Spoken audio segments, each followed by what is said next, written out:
اچھا، لیکن یہ بتائیے گا کہ اگر کوئی شخص کوئی نوافل کوئی سنتیں ادا کرنا چاہے زوال کے وقت میں جمعہ کے دن، تو وہ ادا کر سکتا ہے؟ اگر کوئی شخص فضیلت حاصل کرنے کے لیے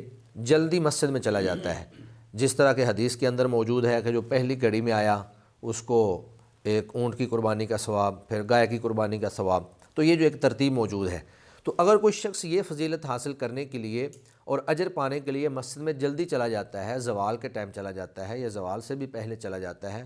تو میرا خیال ہے کہ وہ سنت یا نوافل جو بھی ادا کرنا چاہے وہ ادا کر سکتا ہے اس حدیث کی بنیاد پر، کیونکہ اس حدیث کے اندر جو گھڑیوں کے تذکرے ہیں ان کے اندر زوال کا ٹائم بھی آ جاتا ہے۔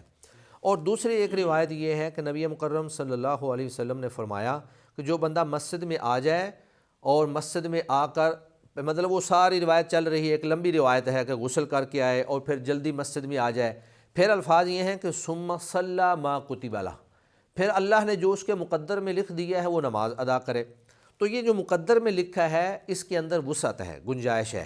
کہ وہ 2 پڑھتا ہے، وہ 8 پڑھتا ہے، وہ 10 پڑھتا ہے، وہ 12 پڑھتا ہے، وہ جتنی بھی پڑھتا ہے۔ تو یہ روایت اور وہ صدقہ والی روایت، ان دونوں کو اگر سامنے رکھا جائے تو اہل علم نے یہ نتیجہ نکالا ہے کہ وہ زوال کے ٹائم میں بھی وہاں پر نوافل یا سنتیں ادا کر سکتا ہے، اس کی کوئی ممانعت نہیں ہے، اور یہ زوال عام دنوں کی نسبت یہاں پر